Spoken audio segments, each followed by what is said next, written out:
Amigas y amigos, tengan ustedes muy buenas tardes. Y aquí estamos, una vez más con A Viva Voz, un espacio dedicado a la reflexión sobre culturas, artes y temas de contingencia. En esta ocasión estamos presentando un ciclo de cuentos de mi autoría. Y para el día de hoy me traje un nuevo cuento que se llama El Atentado y que pertenece al libro Cuentos Crepusculares. Vamos de inmediato entonces a conocerlo, pero antes les pido que cierren sus ojitos, concéntrense y comiencen a imaginar la historia que les voy a contar. Vamos a la acción. Cuando la noche avanzaba cubriendo los rayos tenues de luz gris del día, silenciosamente comenzó a caer la lluvia en pequeñas y escasas gotas. El frío era tan intenso como un poderoso alicate caimán que aprisionaba los huesos de cada persona, obligándolas a quedarse bajo el abrigo de sus techos. Tras los vidrios de cada ventana se podía vislumbrar cómo los braseros y las chimeneas a leña funcionaban a todo vapor, y pese a que provocaban una humareda que irritaba los ojos y las fosas nasales, al menos daba calor y una sensación de placer hogareño, gracias a los resplandores, sonidos crujientes y chisporroteos que solo el fuego sabe causar. Pese a las inclemencias del tiempo, los vecinos de la villa Los Héroes aguardaban con regocijo la llegada del último año del milenio. Era un día cabalístico, de nuevos augurios, de fiesta.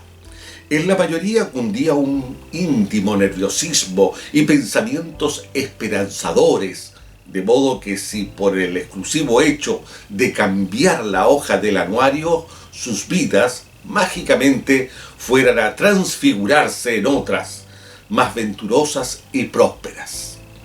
A esa hora, hombres y mujeres estaban tan concentrados en sus menesteres y preparativos que incluso habían olvidado sus naturales, cotidianos y placenteros espacios. Tal como la enorme y antigua plaza enclavada en el corazón del sector, la que estaba engalanada de muchos cipreses y álamos centenarios, con una torre de reloj cuyo sonido era similar al del Big Ben, un kiosco de retreta y una pileta que extendía sus 4 brazos de piedras hasta las 4 esquinas que demarcaban la avenida. Los árboles más viejos aseveraban que para los grandes y los chicos ese lugar era un remanso, un territorio de la alegría, pues en todo momento llegaban los chiquillos y los animales a correr alegremente y sin trabas, revolcándose, jugueteando, persiguiéndose los unos a los otros. Al atardecer, los enamorados se refugiaban en las sombras de las ramas frondosas. Los ancianos se paseaban con sus mejores vestimentas. Diariamente todo el ambiente bullía de alegría. Bueno, todo parecía ser absolutamente maravilloso. En cambio, esa noche la plaza se veía distinta, solitaria y oscura. Allá, en el fondo de ella, se escuchaba acercarse y alejarse el incesante ladrido de los perros, el cual en algunos momentos era enmudecido por el bullicio de la música festiva que surgía de las casas y los juegos de artificios que reventaban en el cielo. Durante ese tiempo, en un rincón de esa explanada, la débil luz de un poste iluminaba a Amin. Allí, sentado en un escaño, inmóvil, estaba con sus ojos vigilantes hacia una casa acomodada de 2 pisos sin rejas, de grandes ventanales y pintada de blanco que quedaba delante de él, a un trecho de 10 metros más o menos. Visto de cerca, el hombre era maduro, barbudo, con reflejos canos, de estatura alta y fornida. Su semblante envejecido y demacrado le daba un perfil enfermizo. En la mejilla derecha, muy cerca de su ojo, tenía una prominente cicatriz en forma de cruz. Cubría su cuerpo con un abrigo largo y sombrero de ala ancha por donde se colaba la llovizna, humedeciendo su pelo y su frente, hasta bajar por su cuello como un fino hilo de agua perdida. Minutos después, sorteando las ramas de algunos arbustos y arrastrando sus pies sobre las hojas caídas que no crujían porque estaban mojadas, apareció un individuo más joven, bajo y delgado.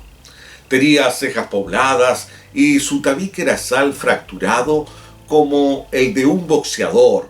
Sus facciones eran parecidas a la de esos hombres curtidos por el sol del mar. Era León.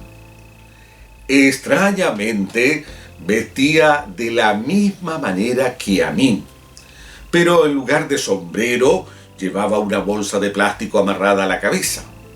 En la penumbra, con sus extremidades entubidas, se sentó en otro escaño, situado alrededor de 15 metros de distancia del primer sujeto. Se notaba que sentía mucho frío, tanto frío que sus dientes comenzaron a castañetear. Se agazapó en su capote y fijó su mirada espía hacia adelante, sin percatarse de la presencia del otro. Sus caras duras y tensas traslucían una turbia inquietud. Tal vez, mucho más que eso, diría mejor una fuerza oscura que emanaba de las áreas más recónditas de su ser. Ambos estaban tan concentrados en sus pensamientos que parecían que miraban una película de terror, la cual les provocaba diferentes y repentinos cambios emocionales: desidia, abatimiento, dolor y rencor. Tenían los ojos enrojecidos y sus rostros figuraban un encono contenido, semejante al de una bestia al acecho. Después de un largo espacio en silencio, sin que hubiese un acuerdo previo, uno y otro comenzaron a hablar para sí mismos. «Hijo de perra, estás ahí tranquilo y feliz con tu familia», dijo Amín con cólera. «Estás flaco y encorvado, pareces un perro desvalido», dijo León. «Mantendrás todavía aquella mirada de triunfo, la sonrisa cruel del asesino que patea a su víctima indefensa». «Eres un farsante, juegas con los niños al tierno y amoroso abuelito», dijo el otro. «Ninguno de los inocentes imaginará lo que esconde tu mente retorcida». «No lo puedo creer. A pesar de tus años, aún te mueves, respiras y hablas». «Maldito, te busqué por muchísimos años hasta que por fin te encontré». «He esperado tantísimo tiempo para hacer esto. Han pasado 30 años. La ansiedad me consume. Quisiera entrar en este minuto y acabar de una vez por todas con tu miserable historia». «Debo esperar la situación oportuna». «Ay, paciencia. Paciencia, Min. No te apures, León». De pronto, algo lo sorprenden y desconcierta. En efecto, los visillos del ventanal de la casa son corridos por una persona, lo cual impide ver con mayor claridad hacia el interior. «¿Qué hacen?», se preguntó Amín. «¿Qué hacen?», se interrogó León. Maldición, cerraron el visillo de la ventana. ¡Carajo! No puedo ver bien hacia adentro. En un movimiento sincronizado, los dos se levantaron de sus respectivos asientos y avanzaron un par de metros hacia adelante. Aguzaron la vista y pensaron en voz alta. Al parecer, se han sentado a la mesa para cenar. Habló León. Come con calma tu última cena, discurrió Amin. De seguro ese banquete no tendrá el sabor amargo de aquellos porotos con afrecho que nos obligaban a consumir. A veces cuando estoy merendando, se aparece en mi plato la imagen de esa rata asquerosa que me hiciste comer. El muy hijo de puta nos hacía sacrificar y comer perros putrefactos y hacer punta y codo sobre sus restos. Te reías como un desquiciado mientras me dabas golpes para que tragara ese animal repulsivo. Me observabas con tu mirada obscena de pies a cabeza, al tiempo que me hacías tirar pala y pico en la carretera longitudinal. Todos los malditos días durante 2 malditos años. Te gustaba hacerme el submarino seco. Yo me ahogaba y vomitaba al respirar el aserrín que colocabas dentro de la bolsa de plástico que metías en mi cabeza. Éramos tus conejillos de India. Sin ser tus enemigos, también nos martirizaste brutalmente. Lo que más recuerdo es el frío, el hambre y los golpes y los años que nos dieron piedra lumbre. Estábamos completamente indefensos y te ensañaste con los hombres y las mujeres. Tenías todo el poder y podías ordenar y hacer lo que quisieras. Torturabas por el placer de hacerlo, por una necesidad de hallar sentido a tu existencia, cosa que hacías descendiendo a tus horas más sórdidas. Tu sadismo funcionaba en cuanto podías dominar a alguien, en este caso, a jóvenes reclutas que hacíamos el servicio militar. Hasta estos días no puedo escuchar la 9ª sinfonía sin recordar tu rostro cínico y despiadado. Lo único que aspiro es cortar el hilo de tu vida, sin pensar que tú también lo estás escuchando, que vas a estar manchando mi día, mi Beethoven y mi país. Es mejor no volver la mente atrás, porque la ira me puede hacer perder la sangre fría que necesito tener en este momento, concluyó León. Ahora debo actuar con los nervios férreos, coligió Amin. Lo claro y evidente era que el rencor se había metido en sus corazones como un tumor maligno, devorando todo lo bueno que habitaba en ellos. La extirpación era la única cura para ese abominable demonio que los poseía. En esa lógica, aunque por causas diferentes, estaban, sin saber, unidos esa noche para cumplir su plan. Amin nunca había olvidado su detención por los organismos de seguridad. Todo ocurrió una tarde cuando introducía la llave en la cerradura de su departamento. En ese preciso momento sintió que una fuerza lo lanzó bruscamente de la puerta hacia adentro, haciéndolo trastabillar. Saltó hacia atrás como para poder escapar, pero 2 balazos en sus pies evitaron su fuga. Sin embargo, todavía resistió con todas sus energías para ser esposado y encapuchado durante varios minutos. Al mismo tiempo gritaba a voz de cuello que eso era un secuestro e incitaba a sus vecinos para que avisaran a su familia y también para que impidieran que se lo llevaran. Ahí mismo le dieron patadas en el estómago, en la espalda, y entre el dolor y el ajetreo descuidó su cara. Uno de ellos, con el tacón de la bota, le propinó un golpe en el lado derecho de su rostro. fueron verdaderos perros de cacería, sin ningún control. Ya reducido, el que actuaba de jefe le informó que su esposa y su hija habían sido capturadas y arrestadas. De inmediato fue llevado en vilo por las extremidades porque no podía moverse por sí mismo a consecuencia de las heridas en los pies. Y lo tiraron en una camioneta de doble cabina y ahí comenzó el viaje al martirio. Cuando lo bajaron del coche, de la misma forma que lo subieron, escuchó por primera vez el hablar hosco de su principal torturador, aquel que se apodaba el Príncipe. Al cabo de muchos apremios y martirios recibidos en un largo tiempo por ese siniestro sujeto, en una oportunidad cuando la venda de sus ojos no se la habían ajustado debidamente, pudo percibir ligeramente los rasgos de su verdugo, con su uniforme gris, recién planchado y limpio.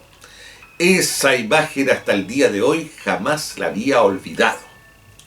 Era un demonio sanguinario encarnado de oficial que acostumbraba a tratar a los detenidos de putitas.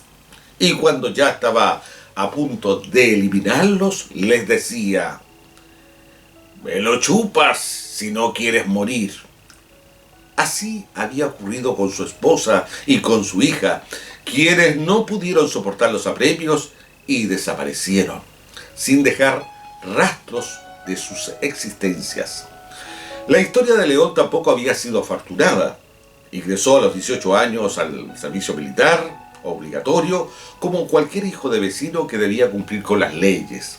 No obstante, del comienzo en el ejército todo fue adverso, pues su físico disminuido era burla virtual de sus oficiales y compañeros de armas. Pese a su naturaleza frágil y pequeña, era un joven con templanza y con habilidad para defender su honor con los puños. Empero, su mayor error fue una noche responder con dignidad a ese oficial espigado, delgado, de bigotes delgados, piel colorada, ojos azules y prominente calvicie, que le ordenó trabajar hasta el otro día en la intemperie de la carretera donde el ejército hacía el camino. «Mi oficial, he trabajado todo el día y estoy cansado. Me rehúso a cumplir su orden», le había dicho a su superior sin temor. Él sabía con quién se enfrentaba. El capitán Moller gozaba de una muy mala reputación, pues cada error que cometían sus subalternos significaba golpes o a la orden de cuerpo a tierra para recibir patadas, palos y culatazos, o marchar punta y codo por el picadero de la muerte, como decían los soldados cuando él regaba con latas, vidrios y piedras cortadas el piso. Pero en esa situación, el oficial fue más cruel que lo habitual. Desenfundó su arma automática y dio una orden imperativa a 4 conscriptos que seleccionó por su mayor envergadura física. «Escuchen, les ordeno que le rompan el culo a esta putita. El que no acate, le voy a vaciar las balas en su cabeza. Recuerde que estamos en guerra. ¡Ya mierda! ¡Hágalo!». Dicho ello, puso su dedo en el gatillo dispuesto a disparar. Los reclutas estaban desconcertados, no sabían qué hacer, pero también entendían que ese capitán era un demente y podía hacer sin piedad lo que decía. Pese al pánico que sentían, no se atrevían a cometer tal atrocidad con su compañero. Al ver que no reaccionaban, Moller, de modo impasible, le puso su arma en la frente a uno de ellos y sin vacilación le disparó un infalible tiro que hizo saltar la masa encefálica por todo el terreno. Antes que volviera a percutir el arma en otro, los demás, Por salvaguardar sus vidas, se abalanzaron contra León, quien intentó resistirse, pero que penosamente terminó por desplomarse debido a los palazos que recibió en su cabeza. En el piso, dos le sujetaron con fiereza sus extremidades, mientras que un tercero con rapidez le bajó el pantalón y su calzoncillo para concluir el acto despreciable. El oficial estalló en una carcajada siniestra. Desfallecido en una poza de lágrima y barro, León sintió que los orines de Moller caían salpicados sobre su cuerpo. En esa desventura tan dolorosa y aberrante, había conocido en carne propia lo que era capaz ese infame, conocido con el tristemente célebre mote de El Príncipe. Una vez ocurridos los hechos, León fue dado de baja y los hechores trasladados a diferentes regimientos. Nunca pudo hacer nada judicialmente debido a que en esos días imperaba la dictadura militar y todas las fechorías de sus cabecillas normalmente quedaban impunes. Quiso un día acabar con su vida, pero fue más grande el odio y la sed de venganza que lo mantuvo vivo. Tenía que sobrevivir, aguantar y ser fuerte. Amin y León nunca más tuvieron una vida normal. Tampoco pudieron bloquear sus experiencias trágicas, ni menos aceptar lo ocurrido. Almacenaron en su cabeza toda la violencia inimaginable, y lo más que deseaban era volcar ese resentimiento que poseían en la muerte de su victimario, aunque ello le costase la vida. Todo estaba listo para el atentado. Únicamente tenían que esperar que el canalla saliera a la puerta a la medianoche para observar el espectáculo pirotécnico que había organizado la municipalidad de la comuna. Esa era la parte terrible, la espera. ¿Y si no estaba en condiciones de salir? Se preguntaron. Si ello ocurriera, la confabulación que nos vendría a tierra. No, en ningún caso debería suceder aquello. Ambos se repetían fervientemente en sus mentes. Con lentitud la llovizna comenzó a amainar. La caída de una luz de bengala muy cerca de los hombres los sorprendió y los puso intranquilos. Consecutivamente vino una seguidilla de juegos de artificio, se escucharon unas campanadas lejanas de una iglesia. Los individuos volvieron con preocupación a proyectar sus miradas hacia la casa. Se levantaron de sus asientos y caminaron simultáneamente al acecho, esperando el momento indicado para atacar. Ahí quedaron pasmados por lo que lograron captar sus ojos. ¡Qué sorpresa! Salieron todos a la puerta, prorrumpió León. ¡Mierda! Él no se encuentra entre ellos, exclamó contrariado Amin. No lo veo por ninguna parte. ¿Dónde se habrá metido? Ambos quedaron silenciosos, ensimismados y cautivos de sus trágicos recuerdos. Corrían y regresaban, lidiaban y parecían en el mar de la amargura y el rencor. Con decisión, uno y otro se llevaron una mano hacia el interior de sus abrigos, dando la impresión que se acomodaban algo que llevaban escondido. Una pausa tensionó sus miembros, respiraron entrecortados. Siguió el silencio expectante. Segundos después, inspiraron más calmosos y volvieron a descubrir sus manos. A lo mejor ya no puede caminar, dijo Amin. Quizás le dio sueño y lo llevaron a su dormitorio, expuso León. Está tan decrépito que es probable que no haya resistido la llegada del año nuevo. A lo mejor esa rata olió mi presencia.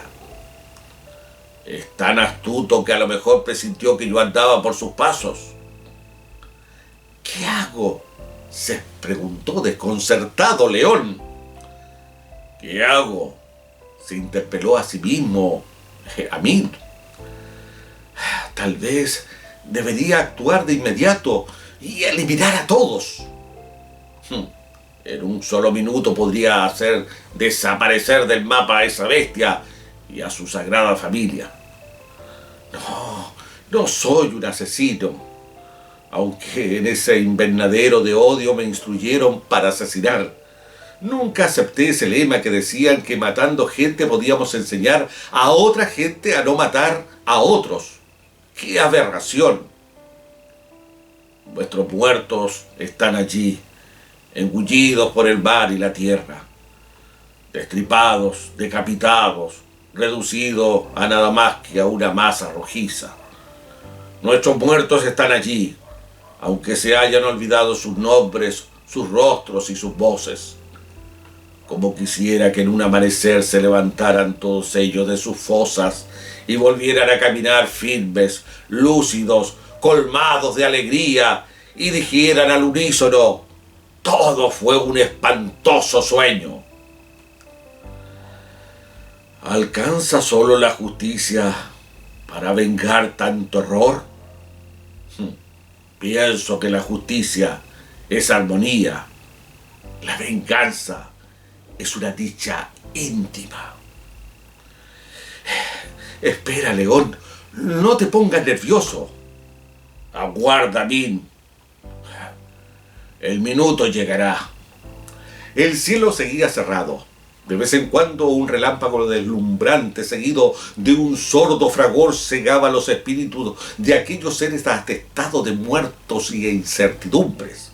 De pronto, los pensamientos de ambos explosionaron al unísono con los juegos de artificios que fosforecieron en el cielo copado de nubes oscuras, en donde no había ni la menor huella de alegría ni de esperanza. Las imágenes del pasado se agrandaron en los rincones de sus mentes y se detuvieron en sus corazones, mientras que un rayo caía en algún paraje lejano. ¿Quién sabe si era real? De alguna parte se escuchó una música alegre, risas y gentíos celebrando. Parecía que todo ese carnaval se propusiera sepultar la memoria desgarrada y acentuar aún más la tragedia de esas dos almas abatidas y alucinadas. Amín extrajo de su gabán una foto antigua donde estaban los tres, su esposa, su hija y él.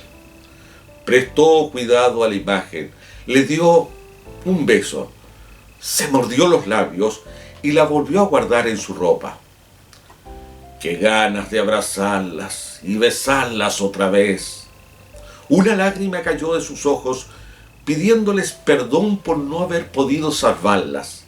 La gota salina al tocar su pecho creció como una ola iracunda, tronando y lanzando escupitajos como si el recuerdo le enfureciera y ambicionara triturar cada órgano de su cuerpo hasta convertirlo en polvo. León, por otra parte, tomó de su cuello la cadenilla con su identificación militar que guardaba de recuerdo, le dio un beso y se persinó 3 veces seguidos. Cerró por un breve momento sus párpados y en la oscuridad vio que unas luces se encendieron, iluminando su humilde hogar. Allí distinguió a un niño encaramado en la copa de un nogal que deseaba acariciar con su mano pequeñita el rostro bello de la luna que se asomaba como un angelito de plata. Pero puesto en ese aprieto, no quería saber más de ese mundo. Por esa razón abrió sus ojos en espera de la oportunidad de dar el paso decisivo.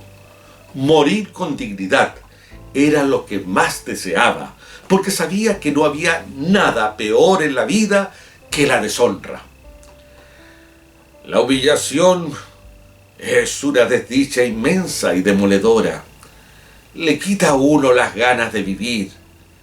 Y mientras llega la hora de tu muerte, no piensas más que en una cosa: ¿cómo morir con decoro cuando has vivido con una sombra miserable, olvidada y privada de ilusión? Reflexionaba. En verdad, aunque la Primera Guerra había cesado, no obstante, estos sujetos aún libraban una Segunda Guerra, tal vez la más larga y penosa. Otra bengala alumbró toda la plaza. Los músculos de sus caras se retrajeron, oprimieron sus puños y constriñeron sus cejas.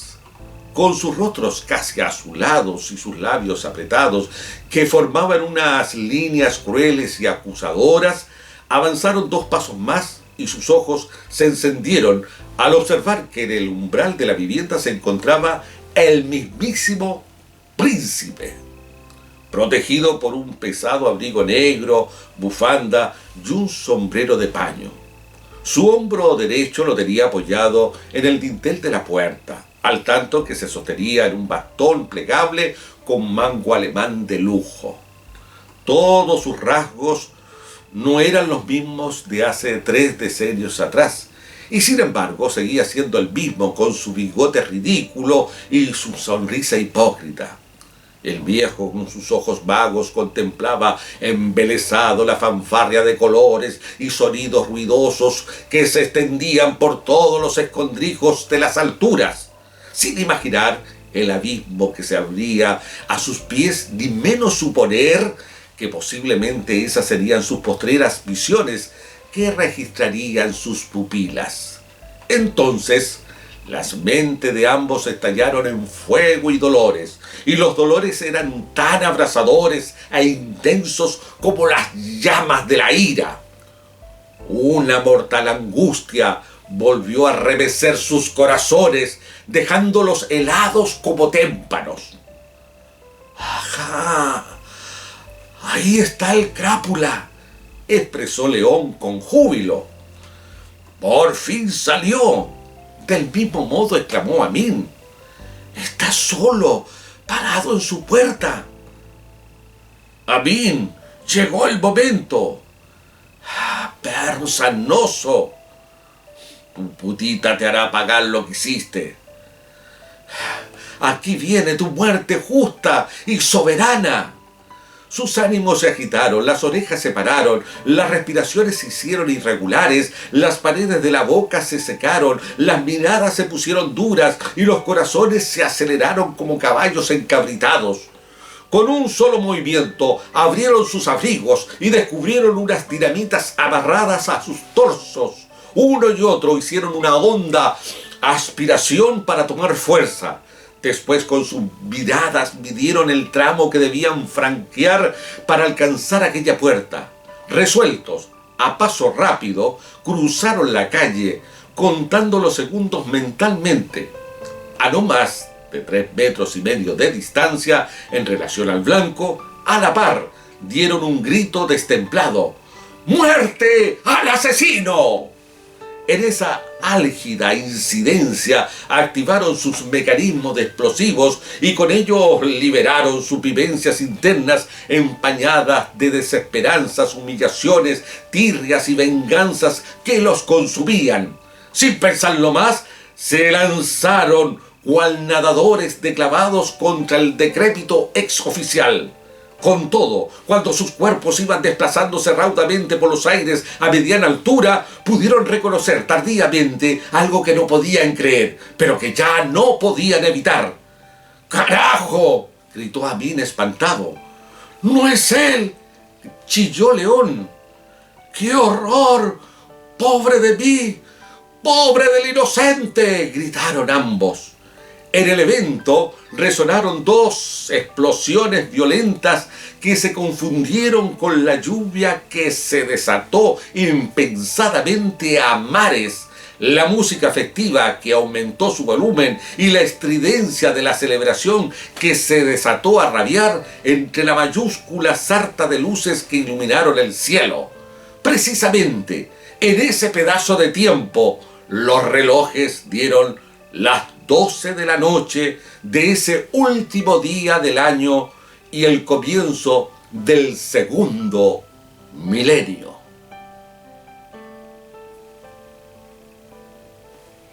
Muy bien, este es el cuento que les traje hoy, El atentado. Duro, real, conmovedor. Son algunos pasajes de nuestra historia latinoamericana que revivimos a través de estos cuentos de la memoria. Son cuentos para reflexionar de esos lados oscuros que vivieron nuestras sociedades y que ojalá nunca más se vuelva a repetir. Para mí es un agrado compartir mis cuentos con ustedes aquí en A Viva Voz. Prometo estar nuevamente con ustedes. Hasta siempre, amigas y amigos.